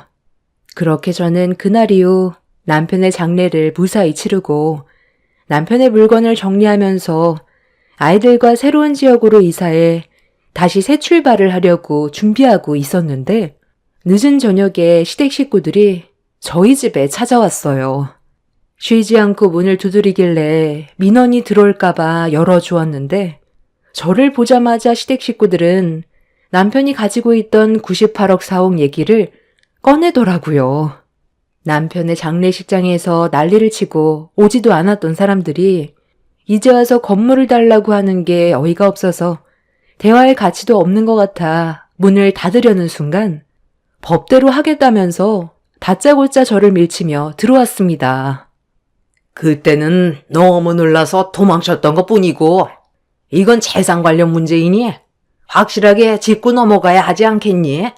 어찌됐든 너 혼자 모든 재산을 가져갈 수는 없는 거다. 그럼 법대로 하면 되지. 여긴 왜 찾아왔어요? 변호사 선임해서 법대로 진행하세요. 저도 법대로 할게요. 저는 그 사람이 일궈낸 재산을 순순히 넘겨줄 순 없거든요. 내가 할 수 있는 모든 방법을 동원해서 맞서 싸울 거예요. 무작정 찾아와서 4억을 달라고 하면 내가 네 드릴게요. 할 줄 알았어요? 그래서 그 4억을 나한테 넘기지 않겠다는 거지? 그래! 무슨 뜻인지 잘 알겠다. 너한테 마지막 기회를 줬는데도 끝까지 고집 부리겠다 이거지? 남편이 살아있을 때 아무것도 해준 것도 없으면서 눈앞에 보이는 남편의 재산만 탐하려는 시댁 식구들을 상대하고 싶지 않았어요. 그래서 법적으로 싸우겠다며 강하게 나왔고, 시모는 저에게 후회하지 말라며 시부와 신우를 데리고 다시 집으로 돌아갔습니다. 어떠한 계획을 가지고 있는지 전혀 모르는 상태라 시댁 식구들이 돌아간 이후 불안해서 잠도 제대로 잘 수가 없었어요. 그렇게 며칠의 시간이 지났는데 시모가 다녀간 이후 별일 없이 잘 지내면서 긴장이 어느 정도 풀렸을 때 사건 하나가 터지게 되었습니다. 아이들과 저녁을 먹기 위해 집 밖으로 나와 근처 식당으로 걸어가고 있었는데 갑자기 차량 한 대가 클렉슨을 울리면서 뒤에서 달려오고 있었어요. 너무 놀라 급하게 아이들과 옆으로 피했는데 차량 안에 타고 있던 건 시부모와 신우였어요. 하마터면 저와 아이들이 크게 사고가 날 뻔했던 상황이라 화가 머리끝까지 올라와 뭐 하는 짓이냐고 소리를 지르자 그 인간들이 차에서 내리더니 저와 아이들이 있는 곳으로 걸어오면서 한다는 말이 저희 가족이 세상을 떠나야 남편의 재산을 가져갈 수 있지 않겠냐며 긴장을 늦추다간 남편 곁으로 따라가게 될 거라면서 저희 가족을 위협했어요. 그래서 방금 한 행동에 대해 경찰에 신고하겠다며 핸드폰을 들었는데 그 순간 시모는 아이들 앞에서 제 핸드폰을 뺐더니 머리채를 잡으려 달려들었고 어느 정도 예상은 하고 있어서 시모를 피해 아이들과 그 자리를 벗어나려 했는데 이런 상황을 뒤에서 지켜보던 신우한테서 비명소리가 들려왔어요. 시부모와 저는 신우의 목소리에 고개를 돌렸고 눈앞에 펼쳐진 광경에 입을 다물지 못했습니다. 시부모는 신우에게 급하게 달려갔는데 내리막길에서 급하게 내려가는 차량을 멈추지 못하고 있었어요. 시부모와 신우는 비탈길에서 내려가는 차를 멈추기 위해 안간힘을 쓰면서 주변 사람들에게 도와달라고 했지만 워낙 빨리 내려가는 차량의 무게를 이겨내지 못한 채 주차되어 있던 차량을 향해 돌진했고 무조건 몸으로 막으려 했던 시부모와 신우는 내려오는 차와 주차되어 있는 차량에 충돌을 하게 되면서 엄청난 충격음과 함께 3명 다 사고를 당하게 되는 돌발 상황이 발생되고 말았습니다. 시부의 차량이 세 가족을 밀어버린 뒤 멈추게 되자 시민들이 급하게 차를 뒤로 밀어 그 인간들을 구해줬는데 시부와 신우는 바닥에 엎드린 채 이미 의식이 없었어요. 그리고 시모는 저를 보며 손을 뻗고 있었습니다. 정확하게 어떤 상황인지 파악을 하기 위해 가까이 다가가 확인을 해봤는데 이미 시부와 신우는 숨을 거둔 것 같아 보였습니다. 시모는 손을 바들바들 떨면서 내 발밑에서 살려달라고 희미한 목소리로 애원을 하며 눈물을 흘리고 있었어요. 그런데 저는 그 모습을 바라보면서 조금도 도와주고 싶은 감정이 없었습니다. 그 인간들은 저와 아이들을 향해 차로 돌진했었고 저희 가족의 신변을 위협했었기 때문에 어떠한 도움도 주고 싶지 않아 제 신발을 붙잡고 있던 시모의 손을 뿌리쳤어요. 결국 시모는 응급실로 향하게 됐지만 남편의 뒤를 따라가게 되었고 남편의 장례가 끝난 지 얼마 되지 않아 시부모와 신우의 장례까지 치르게 되는 일이 있었네요. 죄를 짓곤 살아갈 수 없다더니 그 인간들은 본인들이 저지른 행동에 대한 죄값을 치른 것 같아요. 저에게는 너무 큰 충격적인 사건이었고 지긋지긋했던 그 인간들을 더 이상 안 봐도 돼서 아이들과 저는 안전한 삶을 살아갈 수 있어서 한편으론 다행이다 싶었어요. 그 인간들의 욕심이 부른 죄값이라고 생각합니다. 2번 다시 기억하고 싶지 않은 제 사연 들어주신 분들 감사합니다. 안녕하세요. 저는 용인 수지에 살고 있는 30대 여성입니다. 어려서 아버지가 일찍 돌아가셨기 때문에 아버지에 대한 기억은 없어요. 그래서 그런지 오히려 아버지의 그리움보다도 엄마에 대한 특별함을 많이 생각하고 자랐죠. 저희 엄마는 저와 제 남동생을 제가 9살 때부터 홀로 키워오셨습니다. 그때 당시 엄마의 나이도 제 나이쯤 되었겠죠. 어렸을 땐 그저 당연했을 엄마의 사랑이 지금 생각하면 얼마나 대단한 것인지를 깨달았어요. 아마 엄마도 어린 나이였으니 아빠 없이 얼마나 힘드셨을지 감이 안 옵니다. 평생을 저희만을 위해 살아온 엄마를 저는 크면서 더욱더 이해할 수 있게 되었죠. 유복한 환경은 아니었지만 엄마 혼자 외벌이로 저희가 하고 싶은 것은 모두 다 할 수 있게 해주셨죠. 그게 돈이 많이 드는 것이더라도 엄마는 저에게 무조건적으로 희생하셨어요. 나 이제 중학생인데 뭐 하나 배워야 할 것 같은데. 아무래도 입시도 그렇고 선생님은 계속 피아노 했으면 좋겠다고 하는데. 아, 그럼 피아노 계속 배울래? 네가 원하는 걸 해야지. 네가 하고 싶으면 엄마가 어떻게 해서든지 지원해 줄게. 근데 피아노는 돈이 많이 드니까. 한번 대회 나갈 때도 드레스 가격도 만만치 않고 랜슨비도 그렇고 여유 안 되지 않아? 너와 나 엄마가 뒷바라지 못하겠어? 그러니까 돈 걱정 말고 네가 하고 싶은 거 뭐든지 엄마한테 말만 해. 기죽지 말고, 알겠지? 엄마는 이렇게 저에게 늘 기죽지 말라며 힘을 주셨어요. 어렸을 때 여자아이라면 누구나 배웠을 피아노를 저 역시도 배웠지만 남들보다 조금 더 잘한다는 이유로 음악 선생님이 진지하게 전공을 권유해 주셨죠. 그래서 전 피아노를 전공하게 되었어요. 낮에는 공장에서 일을 하시고 저녁에는 병원 건물을 청소하는 엄마에게 조금이라도 힘을 드리려고 악착같이 말이에요. 다행히 피아노를 전공하면서 어느 정도 성과는 있었기 때문에 엄마도 보람을 가지셨어요. 그렇게 피아노 전공을 하였고 전 서울대학교에 피아노 전공을 하게 되었죠. 대학교 입학날 엄마가 얼마나 눈물을 흘리셨는지 저 역시도 눈물이 나더군요. 우리 딸이 서울대에 들어가다니 엄마가 이제 여한이 없다. 얼마나 그 손으로 피아노를 두들겼을 거야, 어? 엄마가 더 고생했지. 나는 엄마 덕분에 피아노에만 전념할 수 있어서 너무 좋았어. 고마워, 엄마. 아마 나같이 복 받은 사람은 없을 거야. 내가 빨리 졸업해서 자리 잡고 엄마 호강시켜줄게. 그러니까 걱정하지 마. 이제 윤성이만 잘 풀리면 엄마 푹 쉬어. 우리 딸이랑 아들은 엄마가 언제나 믿지. 이렇게 고생해도 하나도 안 힘들어. 돌아가신 네 아빠가 이거 보았으면 엄청 좋아하셨겠다. 엄마는 제가 서울대에 입학한 것이 가문의 영광이라고 하셨고 돌아가신 아빠가 보면 얼마나 좋으셨겠냐며 우시더라고요. 엄마가 우시는 그 손이 제 마음을 많이 울렸어요. 전 지금껏 저만 생각하느라고 엄마의 손을 제대로 살펴보지 않았었거든요. 입시 콩쿠르를 준비하느라 다른 어떤 것도 신경 쓰지 못했는데 그제야 엄마의 손이 많이 늙어있는 모습이 보이더라고요. 쪼글쪼글 손가락 사이로 가닥가닥 떨어지는 눈물줄기가 얼마나 마음을 아리게 했는지 아마 아시는 분들은 아실 거예요.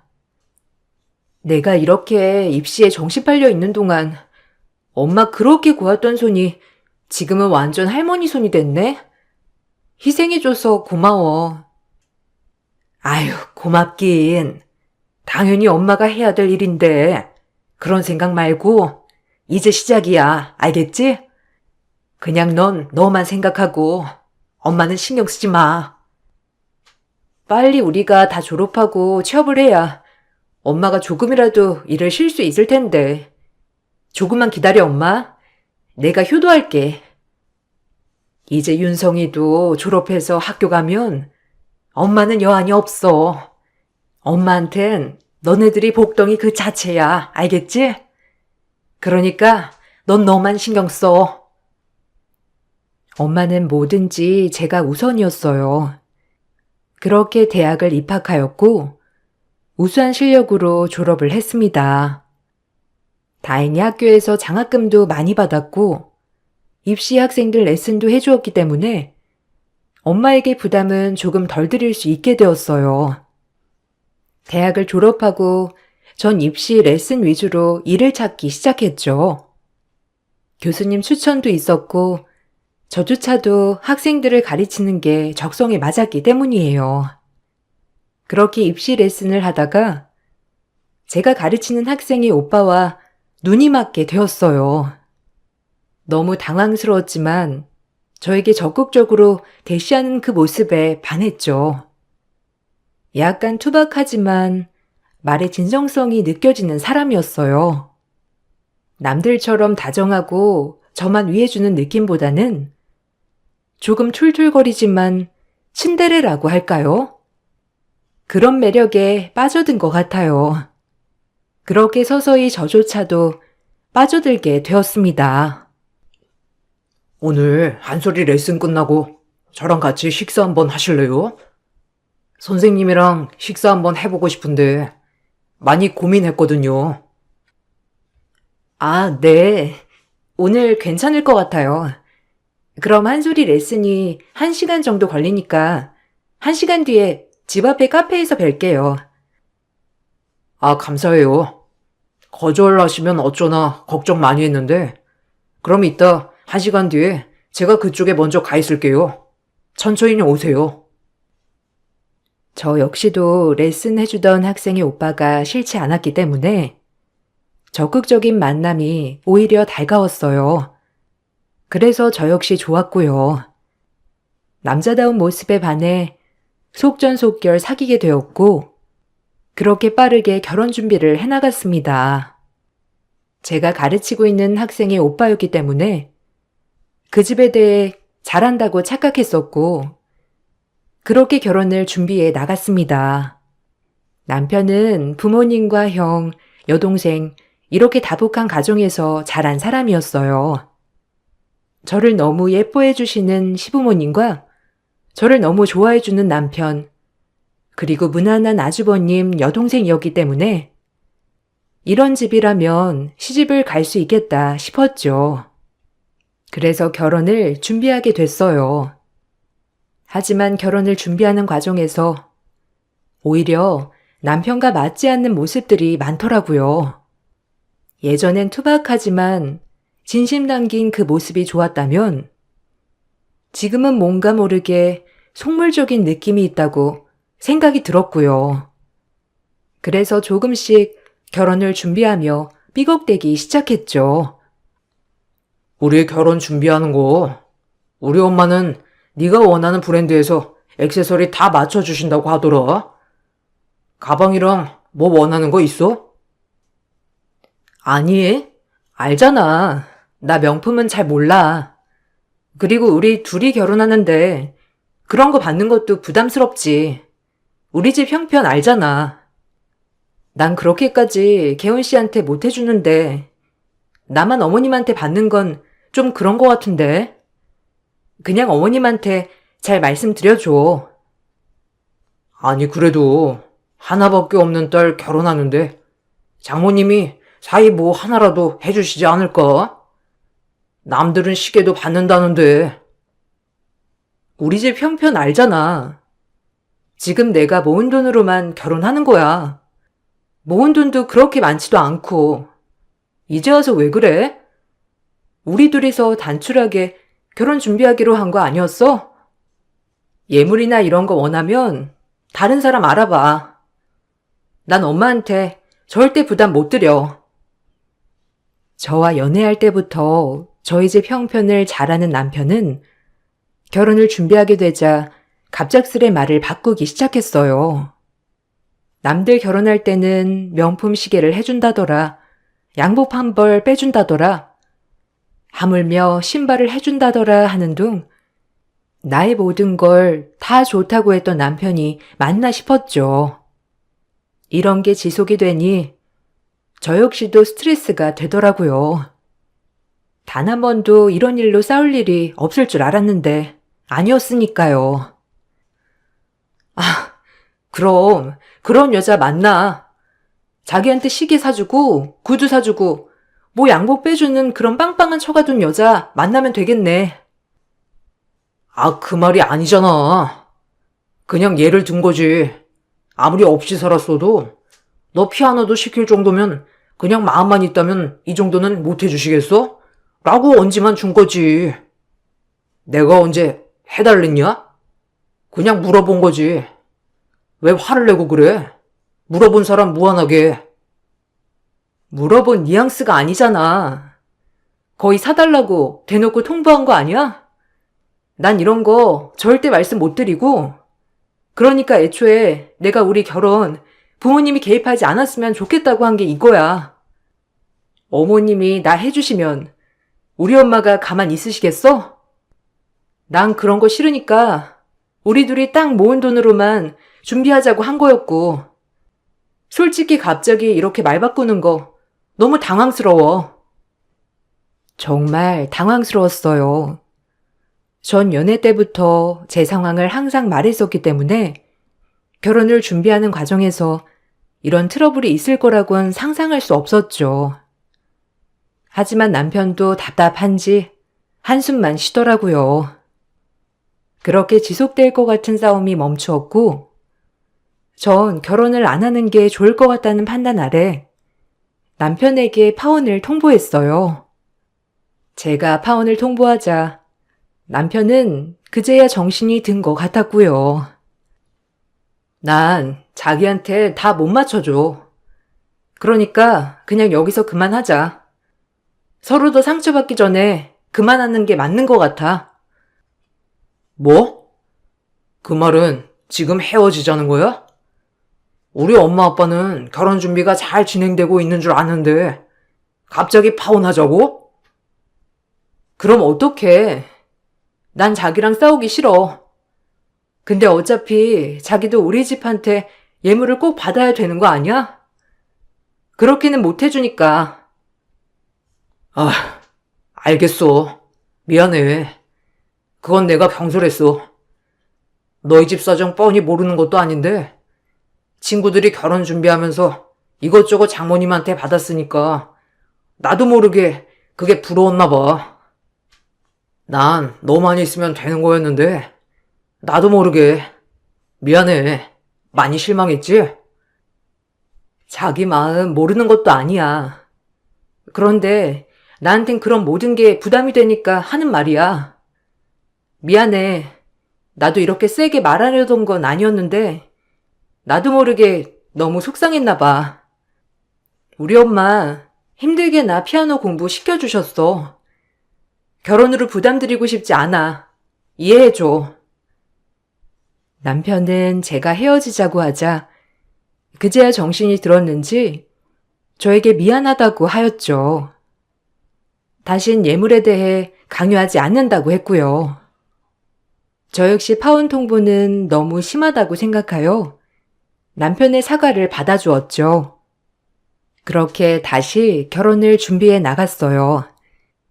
남편이 저희 집에 와서 남동생과 엄마에게 이런저런 얘기를 하는 말투가 좀 거슬렸지만 원래가 남자다운 사람이고 태생이 다정하지 못하니 그런가 보다 생각했죠. 저 역시 남자다운 모습에 많이 끌린 것도 사실이었고요. 이게 저에게 큰 화살이 되어 돌아올지는 몰랐어요. 아이고, 신서방. 자네가 봄동무침 좋아한다고 해서 아침부터 시장 가서 장 보고 봄동무침 만들었는데 맛 좀 보겠나. 엄마가 아침부터 매형 온다고 얼마나 바빴는지 몰라요. 우리 집에 제일 귀한 손님이라니까. 매형 어서 와서 앉으세요. 아, 진짜? 엄마 고생했겠다. 아침부터 일하느라 바빴을 텐데 뭔 시장을 또 봤어. 있는 거에서 먹으면 그만인데. 그래도 우리 신서방 이렇게 신선한 거 사다가 묻혀서 바로 먹이려고 한 거지. 사이사랑은 장보 아닌가. 감사해요.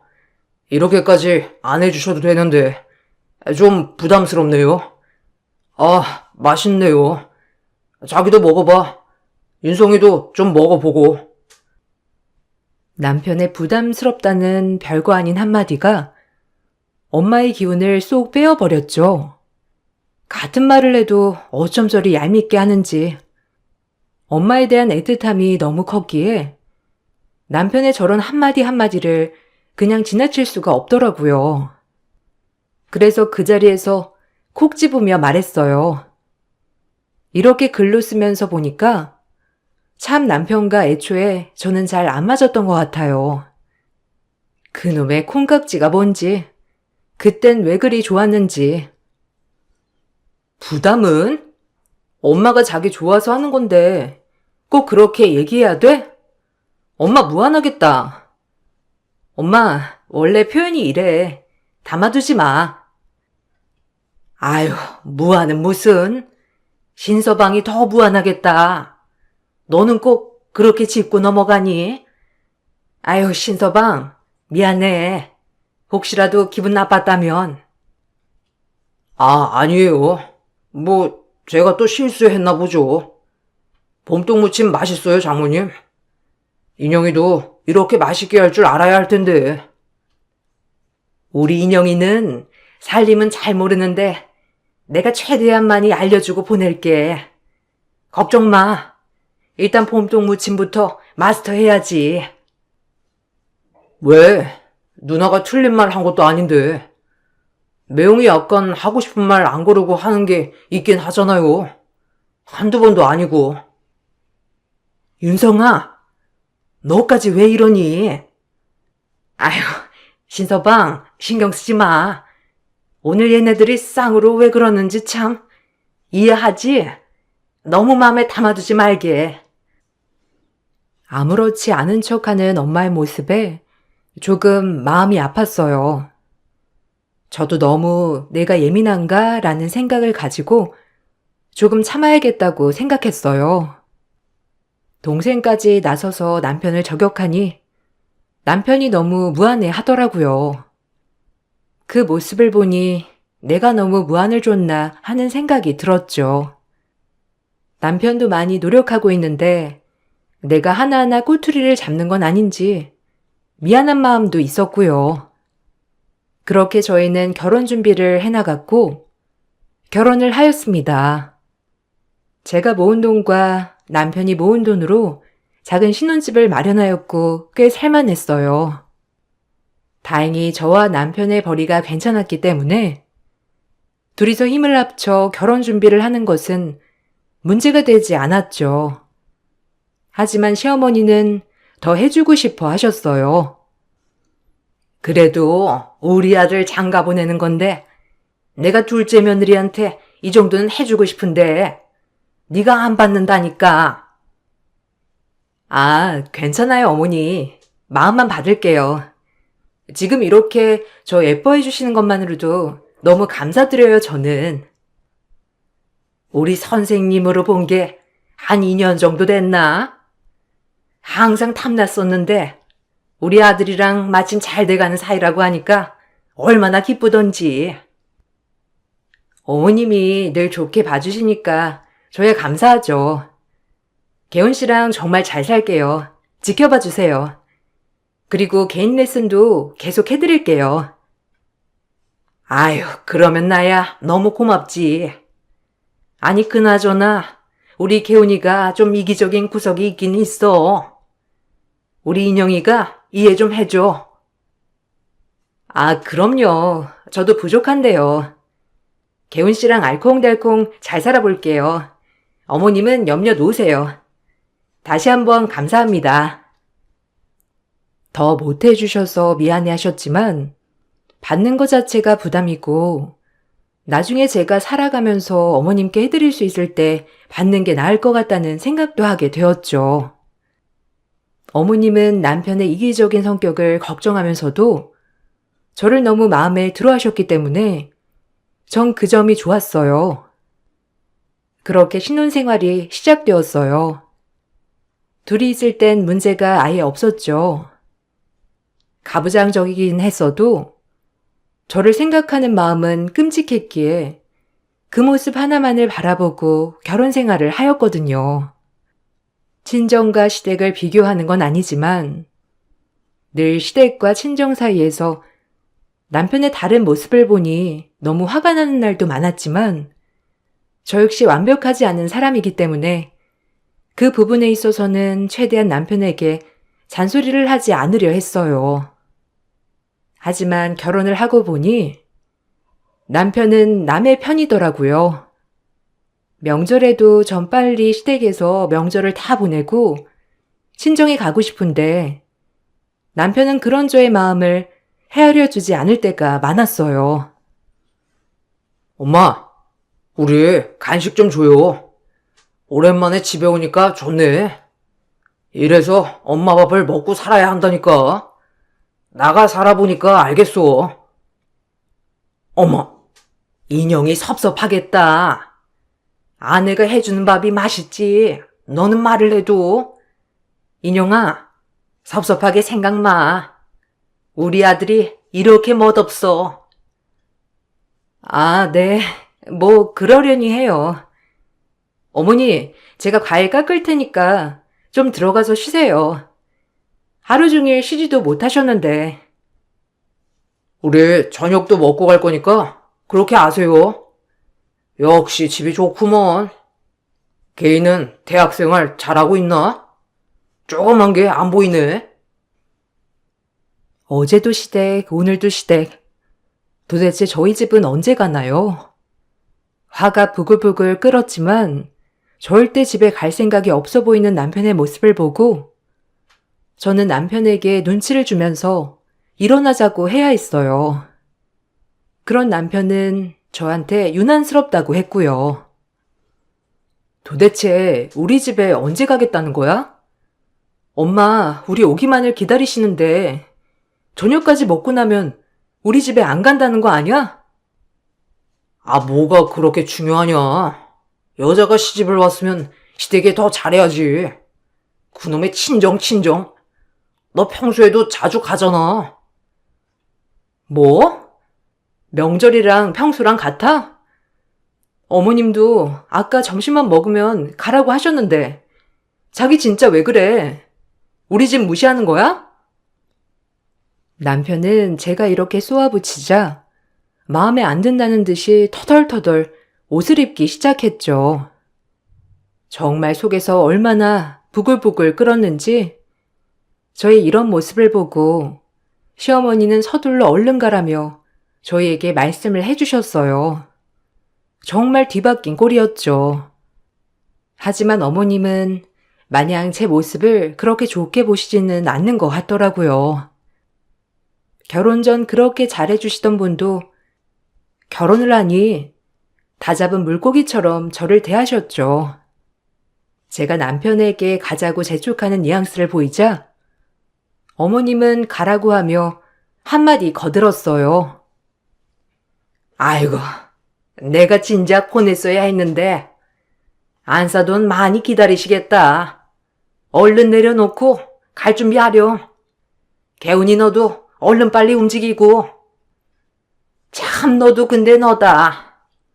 애 모처럼 와서 쉬는데 꼭 그렇게 너네 집을 가야겠니?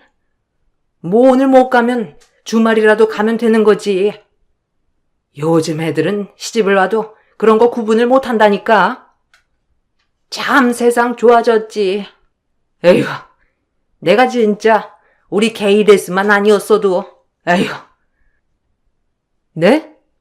어머니, 게이 아가씨가 시집 갔는데 친정에 못 온다고 생각해 보세요. 어머님도 결혼하니까 정말 변하신 거 아세요? 어머머, 눈 땡그랗게 뜨고 대드는 것 좀 봐. 이래서 내가 처음에 걱정했던 게 이 부분이야. 꼭 한부모 가정은 티가 나요, 티가 나. 처음으로 저에게 한부모 가정이란 말을 하니 당황스러웠고 눈물이 나는 걸 애써 참았어요. 좋은 날인데 참자 싶다가도 어떻게 저런 소리를 아무렇지 않게 할 수 있는지도 너무 황당했죠. 저의 언성이 커지려 하자 남편은 서둘러 가자고 하더군요. 시댁에서 나와 남편에게 화가 엄청 났지만 좋은 마음으로 가자 싶어 애써 화를 눌렀는데 남편이 저의 발작 버튼을 누르고야 말았죠. 정말 어이가 없었어요. 어떻게 이렇게 이기적이고 자기밖에 모르는 사람이 있을 수 있는지 싶었거든요. 너 때문에 우리 엄마가 네 눈치 보는 거 안 보이냐? 장모님은 너 시집 보내고 그러려니 하시겠지. 꼭 그렇게 티를 내야겠어? 자기야말로 진짜 왜 그래? 매번 우리 집 가는 거 그렇게 싫어하고 엄마한테 틱틱대기나 하고 내가 얼마나 난처한지 알아? 그만 좀 해. 그리고 왜 이렇게 엄마 거리는 거야? 이래서 없는 집이랑 결혼하면 안 된다니까. 아휴, 짜증나. 피곤하다. 어머님도 그래. 한부모 가정? 말이 너무 심한 거 아니야? 나 왜 말렸어? 근데 지금 네 입에서 없는 집이라고 하는 거야? 남편의 말에 너무 큰 충격을 받았어요. 없는 집이라뇨. 그렇게 막말을 일삼더니 자기는 아무렇지 않은 듯 친정 앞에 차를 세우고 먼저 들어가 버렸죠. 얼마나 어이가 없던지. 화가 났지만 엄마한테 싸운 티를 내면 안 됐기에 꾹 참았어요. 하지만 남편의 태도는 여전했고요. 아이고, 왔어, 우리 딸. 우리 사이 어서 와. 사이 좋아하는 거 잔뜩 해놓고 기다리고 있었는데 윤성이도 금방 올 거야. 윤성이는 명절인데 코빼기도 안 비추고 어딜 갔길래. 엄마 혼자 힘드셨겠다. 내가 일찍 왔어야 했는데 미안해. 아유, 미안하긴. 결혼했으면 그 집에 먼저 잘해야지, 안 그러니? 신서방, 이것 좀 먹어봐. 우리 사이 얼굴 보기 힘드네. 네? 아, 네. 저희 집에서 많이 먹고 와서 잘 안 먹혀요. 이따 먹을게요. 처남은 어디 갔나 보죠? 아, 저 잠깐 몸 좀 닐게요. 그래. 얼른 누워. 윤성이 요새 뭐 일하는지 아주 바빠. 그래도 요새 아주 잘 풀리는 모양이더라고. 엄마를 보는 둥 마는 둥 이불을 찾아서 눕는 남편을 보아하니 화가 났고 누굴 탓할까 싶었어요. 제 탓이죠. 그렇게 엄마와 도란도란 담소를 나눴어요. 엄마와 담소를 도란도란 나누는데 누워있던 남편이 시끄럽다고 저에게 좀 조용히 하라는 거예요. 아휴, 좀 조용히 좀 해라. 나 쉬는 거 안 보이냐? 피곤하게 쫑알쫑알. 나 좀 쉰다고 내 말 안 들려? 가뜩이나 쉬지도 못했는데. 자네 말 다 했나? 아니 뻔히 가서 요리하고 설거지하고 고생은 인영이가 다 했는데 뭐가 힘들다고 자네가 쉬어? 매번 올 때마다 이런 식으로 누워만 있고 나도 많이 참았네. 우리 인영이 봐서 내가 넘어가려고 했는데 해도 너무 하잖아. 자네 항상 우리 인영이한테 이렇게 대하나? 내가 우리 딸을 어떻게 키웠는데 자네한테 이런 취급밖에 놔둘 것 같아? 아, 엄마 미안해. 원래 개훈 씨 안 그러는데 오늘은 좀 안 좋은 일이 있어가지고 이해해. 얼마나 나한테 잘하는데. 아휴, 속상해. 자네 그렇게 여기 있기 싫으면 그냥 가게. 그리고 앞으로 올 것도 없어. 억지로 꾸역꾸역 앉아있는 거. 아, 그런 게 아니고. 제가 진짜 요새 잠을 못 자서 그래요. 그러려고 한 건 아니었는데. 장모님이 뭘 오해하셨나 보네요. 그리고 그 광경을 제 동생이 목격했죠. 동생은 금방이라도 매형을 한 대 칠 것 같은 표정을 하고 있었고요. 얼마나 민망하던지 동생 앞에서 부끄러움과 함께 엄마한테 미안함, 그리고 남편에 대한 한심함이 뒤섞여 저조차도 알 수 없는 감정에 휩싸였어요. 처음 보는 엄마의 다그침에 남편은 놀랬는지 허겁지겁 방에서 일어나더라고요. 더 이상 이대로 있으면 안 될 것 같아서 남편을 데리고 그냥 엄마네서 나오려고 하는데 동생이 의미심장한 소리를 하더군요. 동생도 화를 내지 않는 성격이라 당황했어요. 명, 예전부터 저희 집 무시하는 거 뻔히 보였거든요. 사람 일 어떻게 될지도 모르는데 작작 하시죠. 진짜 누나만 아니면 안 참아요. 야, 너까지 왜 그래? 일단 우리 갈게. 나중에 다시 얘기하자. 엄마, 저 갈게요. 여보, 일어나. 얼른 가자. 아무래도 안 되겠어. 남편을 끌고 밖으로 나왔고 전 눈물이 펑펑 흐르더라고요. 창피하고 수치스럽고 내가 고른 사람이 하필 이딴 사람이라니. 그런 생각이 들면서 제 자신을 자책하게 되더라고요. 제가 펑펑 울자 남편도 답답했는지 저에게 미안하다고 사과를 했고요. 아이, 미안해. 그만 울어, 어?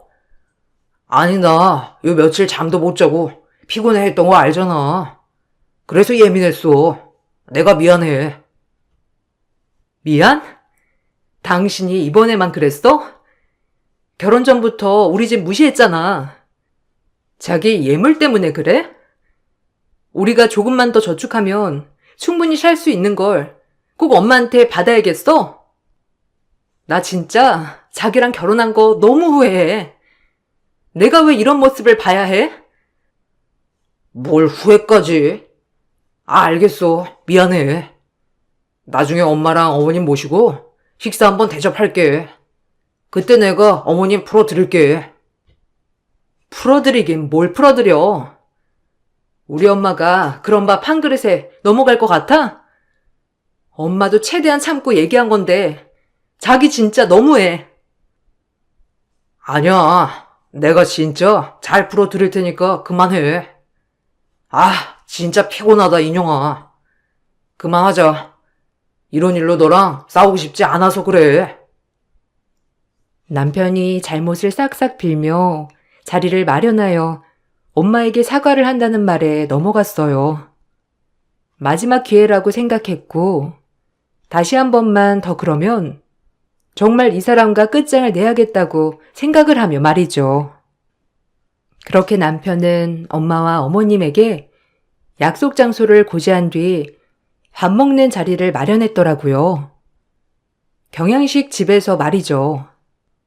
약속 시간이 되어 저와 남편이 어머님과 엄마를 기다렸고 그렇게 시간이 흘러 양가 어머님들이 오셨죠.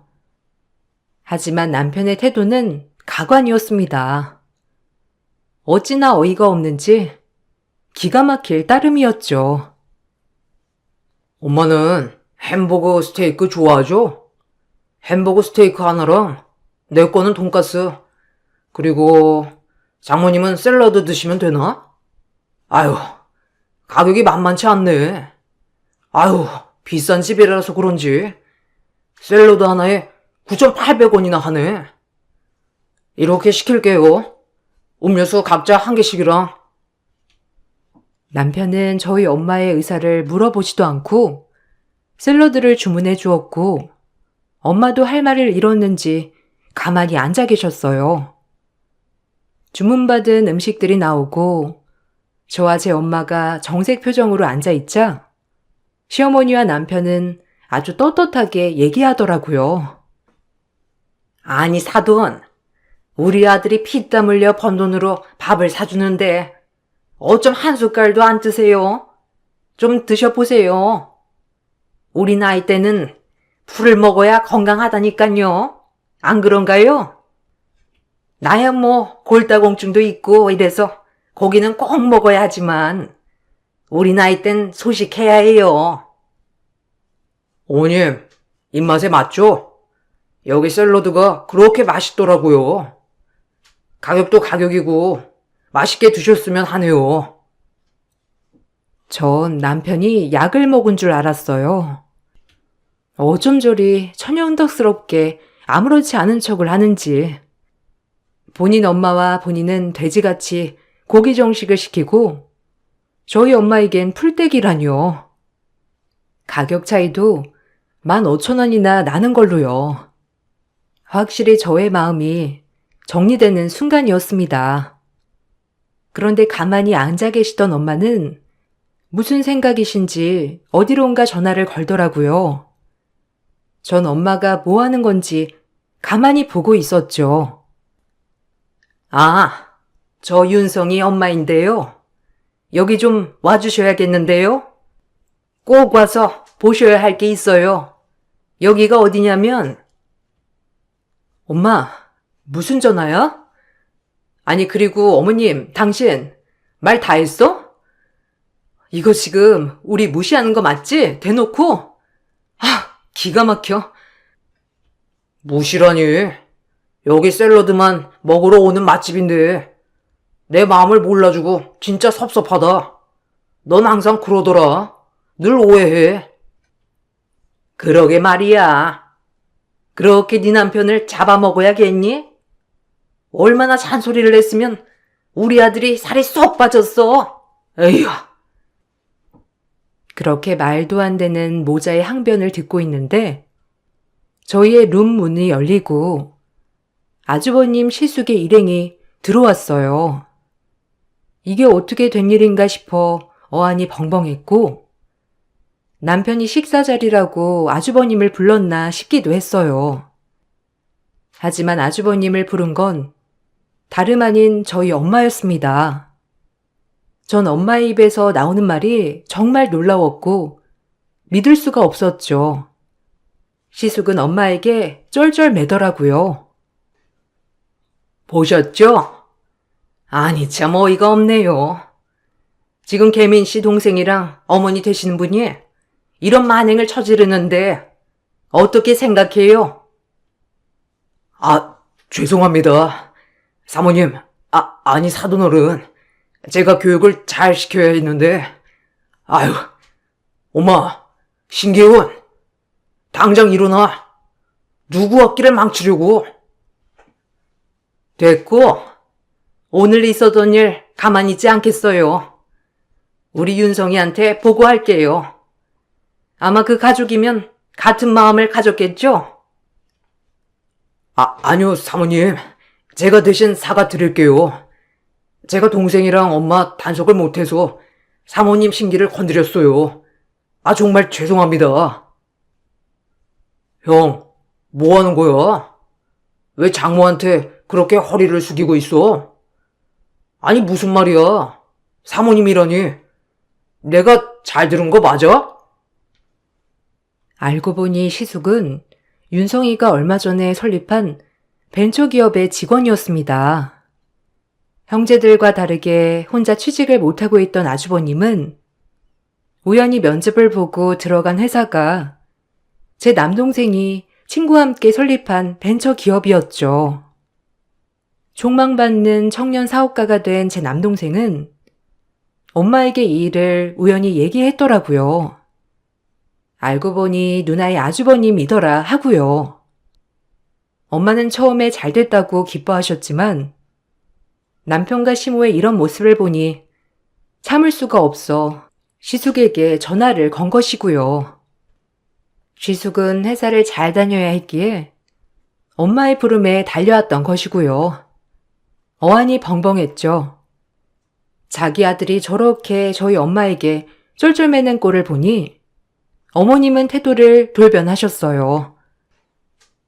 어머머머, 그럼 우리 아들이 다닌다는 그 회사가 우리 사돈 총각네 회사군요. 내가 그런 것도 모르고 이게 참 인연이죠. 인연은 무슨 악연이죠. 오늘로서야 잘 알았네요. 우리 집을 아주 개똥으로 여기고 있었다는 걸. 우리 딸한테는 잘해주겠지. 우리 딸은 행복하겠지 하고 참았는데 더 이상은 못 참겠어요. 예, 가자. 더 이상 이 집이랑 상종하지도 말거라. 그리고 당신, 자식 교육 똑바로 시켜. 알겠어? 그 엄마의 그 아들이라고. 지 아들이 귀하면 남의 딸도 귀하게 여겨야지. 아휴, 상종 못할 인간들. 당연하지. 이 아줌마랑 저 정신 나간 놈이랑 더 이상 엮이지 않을 거야. 기가 막혀. 우리 엄마 기분을 풀어줘? 너 일부러 그랬지? 너네가 위에 있다고 생각했잖아, 늘. 진짜 진절머리 난다. 이번에 3세번째야. 너랑은 못 살아. 이혼이야. 잘 지내라. 무슨 소리야? 내가 무슨 너희 집을 무시했다고? 이혼이라니? 난 절대 못해. 내가 널 얼마나 사랑하는데, 안 그래? 그 입 좀 다물게. 어디서 사랑 타령이야? 이제는 내 딸이 살겠다고 해도 절대 안 돼. 못 베어 처먹은 집이랑은 엮이는 게 아닌데, 아휴. 전 그렇게 엄마와 음식점을 나왔습니다. 그리고 남편 짐을 싸서 현관 앞에 두었죠. 번갈아가며 시모와 남편의 전화가 오는 꼴이 얼마나 우습던지. 그로부터 전 모든 연락을 차단하고 제 변호사를 선임해 이혼 소송을 진행했어요. 정신적 스트레스와 함께 정신적 피해 보상을 청구했고요. 소송을 쭉 이어가다 결국 남편 쪽이 합의를 해줘 합의 이혼으로 마무리했어요. 이혼을 하고 보니 정말 행복하더라고요. 왜 진작 작은 행복을 찾지 못하고 살았는지. 엄마와 전 안정을 많이 찾았고 입시 레슨에서 전 입소문을 많이 타서 학원도 차렸습니다. 그리고 남동생도 승승장구를 하고 있고요. 물론 전 아주버님은 이유 없이 회사를 잘려야 했어요. 조금이라도 그 집과는 엮이고 싶지 않았거든요. 이혼하기가 어려웠지 막상 이혼을 하고 나니 별거 아니더라고요. 지금은 행복하게 엄마와 남동생과 제 시간을 보내며 살고 있어요. 남편은 그 후에도 계속해서 찾아오고 한 번만 봐달라고 사정했지만 더 이상 마음이 가지 않더라고요. 뭐 본인도 인생 공부를 했겠죠.